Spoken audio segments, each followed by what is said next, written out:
સંસદને લગતા મહત્વના શબ્દો. જનરલી હું અત્યારે લખું છું, બંને ગૃહમાં પ્રયોગ થાય. જો કોઈ લિમિટેશન આવશે તો હું તમારી સામે રજૂ કરીશ. રાજ્યસભા, લોકસભા. ચલો, પહેલો શબ્દ તમારી સામે લખી રહ્યો છું, એ છે ઓલરેડી સમનિંગ. સમનિંગ જે છે એનો મતલબ થાય છે ટુ સમન, એકત્ર થવું, જેને આપણે ગુજરાતીમાં કહીએ છીએ સત્ર બોલાવવા. બીજો શબ્દ લખાય છે પ્રોરોગેશન, અને આ પ્રોરોગેશનના મતલબની અંતર્ગત આવશે સત્ર બંધ કરવા. કયો શબ્દ આવશે?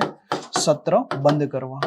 ધ્યાન લેશો, બંને શબ્દો બંને ગૃહની અંદર પ્રયોગ થાય છે. રાજ્યસભા, લોકસભા. સમનિંગ સત્ર બોલાવવા, પ્રોરોગેશન સત્ર બંધ કરવા. અને પૂછે કે આ સત્તા કોની પાસે, તો બંનેના કેસમાં હું કહીશ કે આ સત્તા જે છે ને પ્રેસિડેન્ટ પાસે છે, રાષ્ટ્રપતિ પાસે. દોસ્તો, સત્ર મળ્યા પછી ગૃહનું સંચાલન અધ્યક્ષ કરે, પણ સત્ર કઈ તારીખે મળશે, કઈ તારીખે બંધ થશે, કોણ નક્કી કરે છે?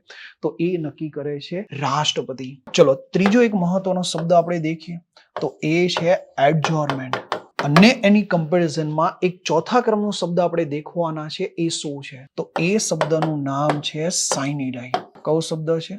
સાઇનીડાઈ. ચલો, પહેલા હું જાઉં છું એડજોર્નમેન્ટ. ભાઈ, ક્યારે આનો પ્રયોગ થાય છે? જ્યારે તમારે ગૃહની જે કાર્યવાહી છે, આ કાર્યવાહીને એક નિશ્ચિત સમય માટે શું કરવી હોય? સ્થગિત કરવી હોય. આ સ્થગિત કરવી હોય ત્યારે શાનો પ્રયોગ થાય છે? તો એ પ્રયોગ થાય છે એડજોર્નમેન્ટ.